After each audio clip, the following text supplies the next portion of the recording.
Otra de las grandes novedades incluidas en ES6 es la inclusión del resto de parámetros dentro de las funciones.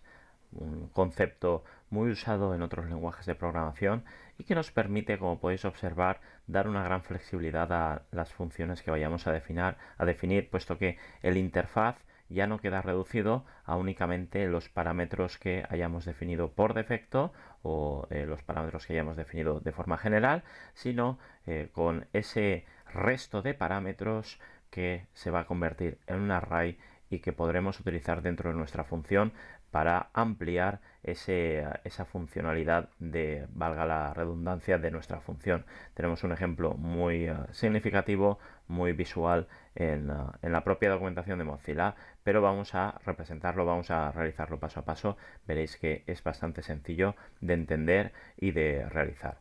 Si nosotros definimos una función que vaya a ser, por ejemplo, colores, en la que al menos tengamos dos parámetros de entrada, que vaya a ser color 1 y color 2 que vayamos a utilizar para cualquier aplicación. Nosotros, si lanzamos por pantalla este color 1 y color 2, veríamos justamente ese paso de parámetros tan acostumbrados cuando nosotros estamos utilizando una función o estamos definiendo una función. Fuera de la función vamos a llamar a la función y la llamaríamos simplemente con el nombre que hayamos definido en el interfaz de la función, colores en este caso, y los colores que le queramos pasar o los parámetros que le queramos pasar. En este caso, si le pasásemos uno de los parámetros, color 2 sería indefinido. Si le pasásemos dos colores, sería mostraría ambos dos colores dentro de la función, no está devolviendo nada y sería color 1 y color 2, azul y rojo. Vamos a verla en funcionamiento. Esto es el funcionamiento habitual, azul y rojo. ¿Cómo funciona? 2, 3, resto colores. ¿Cómo funciona el de args o el resto de parámetros? Bueno, pues aquí lo tenéis.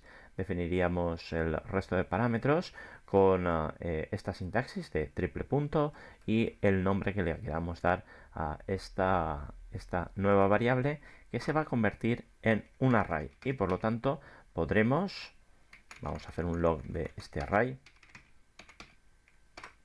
podremos realizar todas las funciones a las cuales estamos acostumbrados con el array. Si ahora nosotros, en vez de llamar a esta función con solo los dos primeros parámetros, además debemos tener en cuenta que siempre se debe de colocar al final. Vamos a hacer verde y amarillo.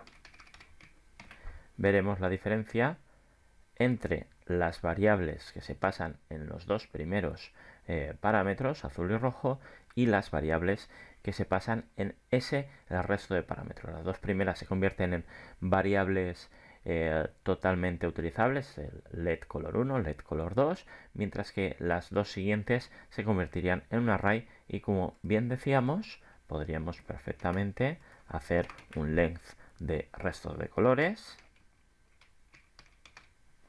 o podríamos hacer un for each de ese resto de colores para visualizar veis aquí 0 y 2, para visualizar una a una estas variables. Muy sencillo de utilizar y a la vez muy útil y muy práctico.